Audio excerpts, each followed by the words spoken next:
Salut les abonnés, ça fait super plaisir de vous retrouver. Bienvenue dans une revue Motu Origins avec aujourd'hui Point Dread et Talon Fighter. Franchement, j'attendais avec impatience la sortie de ce véhicule. Enfin, je peux vous en faire la revue. On a devant nous une magnifique boîte remplie d'illustrations, de fresques, et pour cause, puisque nous n'avons pas la mise en valeur avec l'effet vitrine. Toujours est-il que on va le regarder de plus près, cette boîte. Alors, ici on a donc l'intitulé avec toujours Masters of the Universe en surimpression. Ici on voit la vedette de cette boîte avec en fond ici une attaque des Roton de Skeletor. Ici toujours présent sur tous les blisters et toutes les boîtes le Grayskull. Au-dessus, on a la continuité de cette illustration, avec ici quelques petites démonstrations. On nous montre que le cockpit s'ouvre, qu'on peut le tenir via la poignée qui est à l'arrière, mais on peut aussi adapter Point Dread sur le Grayskull, justement, ce qu'on verra nous aussi pendant la revue. Ici, on a une autre fresque, voilà, magnifique également. On a Zodak ici. Ici, on a Iman dans le Talon. Et là, on a Skeletor, Merman, Beastman, le maître d'armes et encore Triclops dans le Roton. Ici on nous rappelle que c'est une posture moderne, voilà. Donc vraiment très très sympa cette boîte. Vous voyez, c'est une belle boîte et en même temps c'est une grande boîte.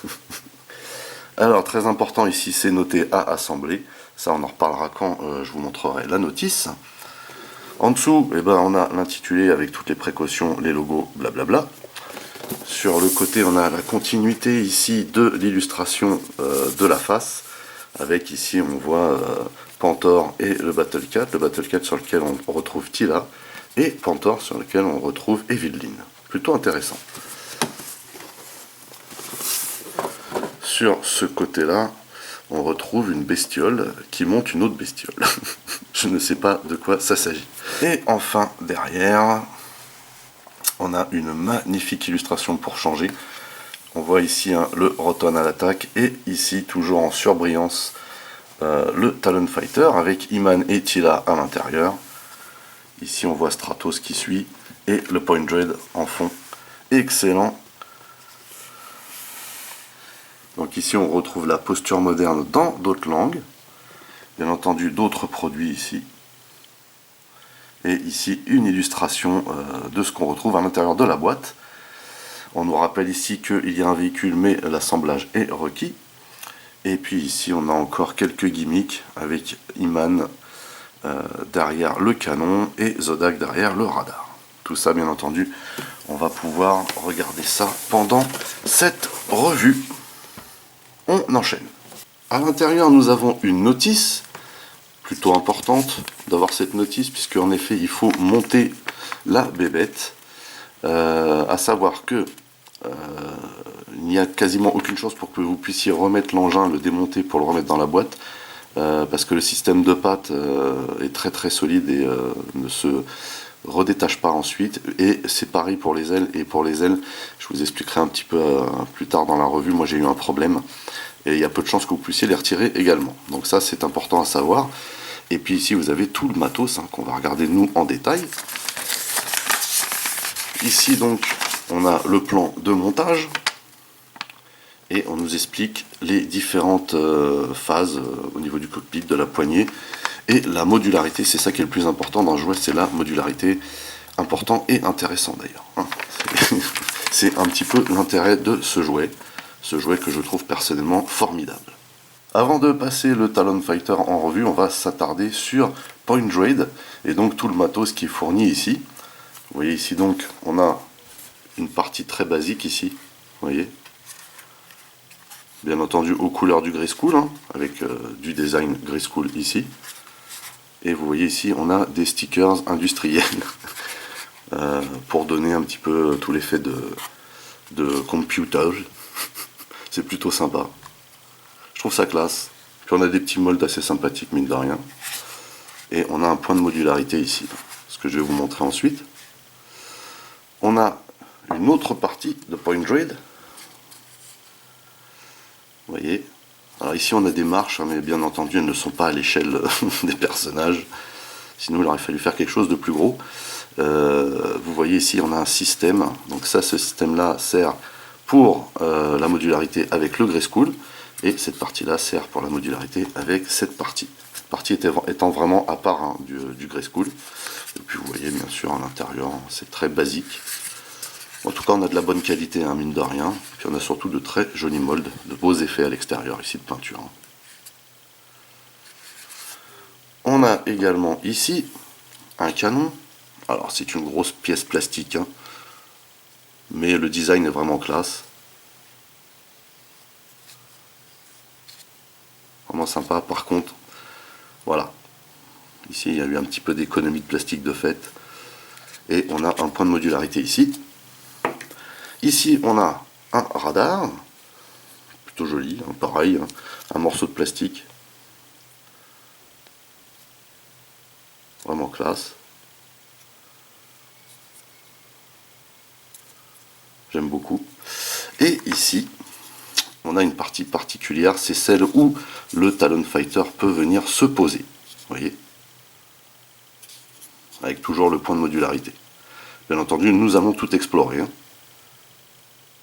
Alors, ici, on peut venir poster le canon. Voilà. Ou le radar. Comme ceci. Et derrière, on peut venir mettre un personnage. En l'occurrence ici, Musclor. Aux commandes. À savoir que, vous voyez, on n'a pas de picot ici. Ce qui est un petit peu dommage puisque normalement il y a des trucs prévus sur les figurines. Mais bon, voilà, on peut mettre un personnage ici, aux commandes. Soit du radar. Voilà, ça fait un petit peu bizarre, je vous avoue. Soit du canon. Comme ceci. À savoir que, bon, on peut mettre le personnage, mais que sans, ça le fait aussi, hein. C'est pas un problème. Ensuite, ce qu'on peut faire, c'est mettre cette deuxième partie au-dessus, et on va loger cette partie-là ici. Alors, on va enlever le bonhomme. Et on vient caler ça là. Et vous voyez que ça fait un très joli bloc, mine de rien. Alors, est-ce qu'on peut... Alors, vous voyez que c'est un peu petit pour caler le personnage, mais je pense qu'en le repliant un peu, on peut le faire entrer, mais l'intérêt n'est pas du tout là, hein. Donc pareil, sur cette partie-là, on peut mettre le radar, au choix. Vous voyez. Ou alors, la tourelle de canon. Hop. Comme ceci. Et ça le fait aussi. Mais ici, le véritable intérêt, alors, hop, ça se défait, c'est que je l'ai mal emboîté.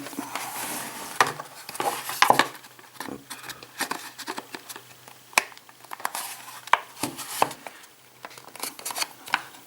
Voilà. Donc je disais, le véritable intérêt ici, c'est de venir caler cette partie-là au-dessus pour accueillir le Talon Fighter. Voilà. Alors, c'est un petit peu galère ici.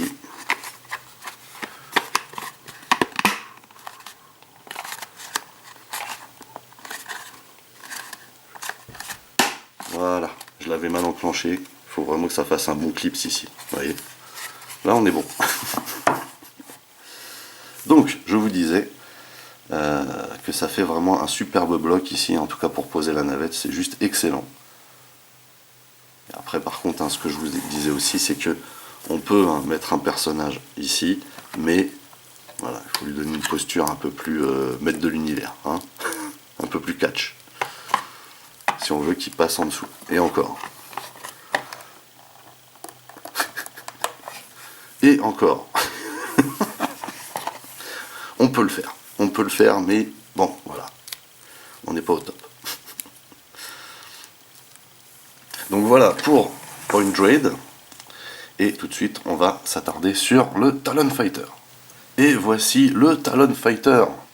Alors franchement, je le trouve magnifique. Il est superbe. Il faut savoir que ici, la qualité de plastique, elle est optimum, vraiment. Excepté un endroit, ça je vais vous raconter ma mésaventure. Mais vous voyez qu'ici, on a vraiment une très très jolie navette. Comme je l'ai déjà dit, elle me rappelle énormément une navette bleue Big Jim qu'ils avaient sorti aussi, où il y avait une poignée derrière et quand on appuyait dessus, ça déployait les ailes. J'aurais bien aimé retrouver ce système ici, mais bon, voilà. En tout cas, toujours est-il que vous voyez qu'on a un très bel engin ici, avec des couleurs vraiment très flashy. On a du rouge, on a de l'orange. Ici, on a, vous voyez qu'on a une espèce de dégradé d'orange là, et surtout cette espèce d'apparence de tête de faucon ici, c'est juste génial. À mon avis, celui qui a créé les maîtres de l'univers, parce que bon, ils étaient plusieurs, il devait kiffer les rapaces. Hein. Donc vous voyez ce qu'elle donne de profil, très très sympa, vraiment. De face, ça pète. Vraiment ça pète, de ouf. Et de dos, avec ici de gros stickers industriels, vous voyez, qui ont été mal posés à la base. J'aurais bien aimé qu'ils nous laissent le choix de les mettre ou non, vraiment. Parce que là, franchement, ici, c'est pas top. Et voici la vue de dessous. Vous voyez qu'ici, on a le petit bec. On a vraiment un mold très sympa, hein. Vous voyez, de près, ici, on a une texture qui fait bien plume. Ici, on a les pattes, hein. C'est les pattes dont je vous parlais. Une fois que vous les emboîtez, il y a très très peu de chances que vous arriviez à les sortir sans casser quoi que ce soit. Ici, vous avez aussi un support pour pouvoir l'encastrer sur un des supports qu'on avait eu précédemment avec le Wind Raider et l'autre aussi qu'on avait eu sur l'espèce de scooter. Je me rappelle plus le nom, pardon. Ici, on a un emplacement pour mettre la poignée. À savoir que la poignée, par contre, est calculée pour s'enlever. Hein. C'est-à-dire que, bon, hop, on va mettre ça dedans. Vous voyez que ça s'enclenche bien. On peut tenir le truc comme ça, là, sans problème. Voilà. Excellent. Mais on peut également l'enlever sans problème. Ça, c'est top. Alors, par rapport à la texture, vous voyez ici sur les ailes, c'est juste génial. On a des petits canons sur les côtés. On a d'autres stickers ici. On a des petits dégradés d'orange ici, qui est plutôt cool. Toujours cette texture. Très très joli. Ce petit effet là. Bien sympa aussi. Et on a un magnifique cockpit, vous voyez. Donc ici on a le point de modularité. Ici on a des petits effets aussi de cockpit. Et en parlant du cockpit, voilà, vous voyez toute cette partie qui s'ouvre. Donc il est servi comme ça dans la boîte, sans les ailes et les pattes. Et à l'intérieur on se retrouve avec des stickers très basiques, hein, des gros stickers industriels. Ils auraient peut-être pu faire un effort là-dessus, franchement. Hein. Voilà, c'est pour ça que j'aurais aimé qu'ils nous laissent le choix de les mettre ou non. Vous voyez qu'on a quand même des stickers un peu partout, donc ça c'est cool. Et on a de la place pour mettre deux figurines ici, hein, ce que je vais vous montrer aussi. C'est très très classe. Alors, chose qu'il faut que je vous indique. Donc tout est monobloc ici, sauf la partie où vous enclenchez les ailes. Vous voyez. Le problème c'est que pour enclencher les ailes, ils ont fait rajouter une pièce qui est fragile, qui s'emboîte dedans avec deux picots en plastique. Or moi j'ai eu un problème, c'est-à-dire que le gars qui a monté mon exemplaire a monté ça à l'envers, vous voyez. Et donc j'étais obligé de retirer cette partie-là, ce qui a généré forcément de la casse, pour la remettre à l'endroit pour pouvoir avoir les ailes voilà, dans le bon sens. Et du coup j'ai été obligé de tout recoller hein, avec de la cyano. Donc voilà, c'était un petit peu... enfin, j'étais un petit peu dégoûté, je vous avoue.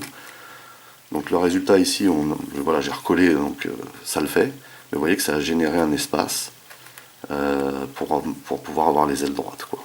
Et donc cette partie-là est fragile, hein, faut le savoir. La partie qu'ils ont rajoutée pour caler les ailes est fragile. Ça, faut que vous le sachiez si vous avez cette très jolie navette. Vraiment, elle est très stylée. Vous voyez qu'on a des poignées ici, et les poignées ici sont en plastique mou. Hein. Elles ont été rajoutées. Voilà. Donc très très stylé.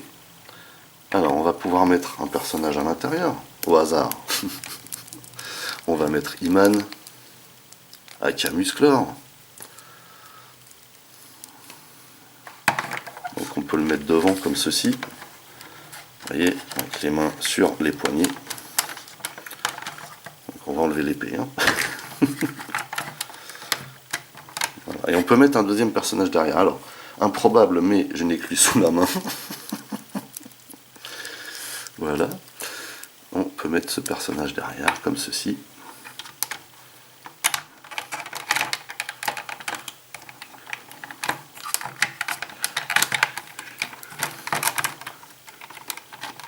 Voilà, pareil. Donc c'est improbable, mais vous voyez qu'on peut ranger les deux personnages ici, on ferme le cockpit, et ça ne génère absolument aucun problème. Voilà. Et donc du coup, en parlant du point de modularité, on peut soit mettre le radar, ce qui donne un aspect vraiment sympa, je trouve. Vous voyez, la classe. Vraiment la classe. Hein. Ou alors, on peut mettre le gros bloc canon, ce que perso je préfère. Vous voyez, on a même deux petits réacteurs à l'arrière ici, c'est plutôt cool. Ça lui donne un look plus agressif. Sachant qu'elle a déjà deux canons, un de chaque côté là. Vraiment cette navette, elle déchire. Moi je suis fan, vraiment fan quoi. Elle est magnifique. Et vous voyez que dessus ça choque pas. Hein.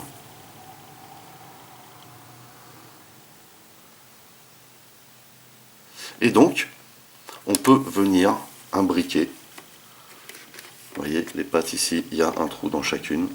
Alors elle tient très bien comme ça, hein, déjà, quand même, faut le noter. Mais on peut venir l'imbriquer sur son support. On prend donc Point Droid. On a pris le soin d'abord de mettre ça dessus. Et on vient ici enclencher les pattes de chaque côté. Comme ceci, vous voyez, ça donne un effet trop classe. Alors c'est vraiment basique, mais c'est tellement fun. Ça donne vraiment super bien. Et c'est imposant, hein, mine de rien. En tout cas, la navette fait imposante. Vous voyez. Mais sur son socle, comme ça ne choque pas du tout.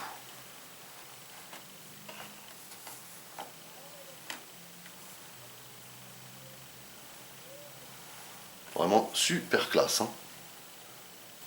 Et donc, comme je vous l'expliquais, il y a une modularité avec le Grayskull.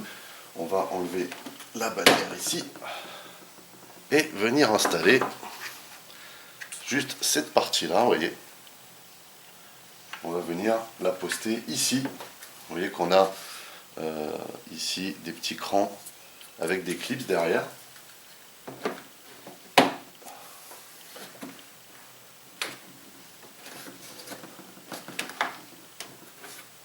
Et vous voyez que du coup on a de quoi venir poster le Talon Fighter dessus. Voilà.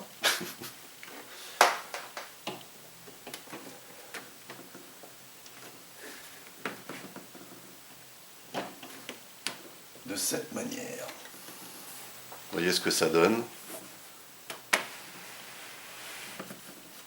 Alors je trouve qu'avec cette surélévation, ça fait pas trop démesuré, vous voyez. Ça fait même plutôt classe, je trouve.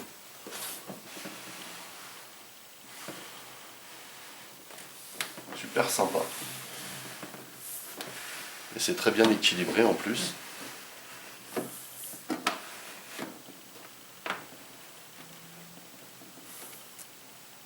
C'est vraiment la grande classe. Hein. Vous voyez que le petit effet d'escalier ici, ça fait vraiment, vraiment top là. Alors bien sûr on voit ici des limitations, mais c'est vraiment super classe cette modularité qu'il y a avec cet élément et le Grayskull.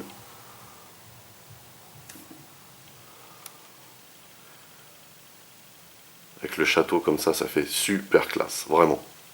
Sans oublier bien sûr que devant le Grayskull, on peut très bien mettre cette partie-là, vous voyez. Super, vraiment, enfin, ce set-là est vraiment ultra classe.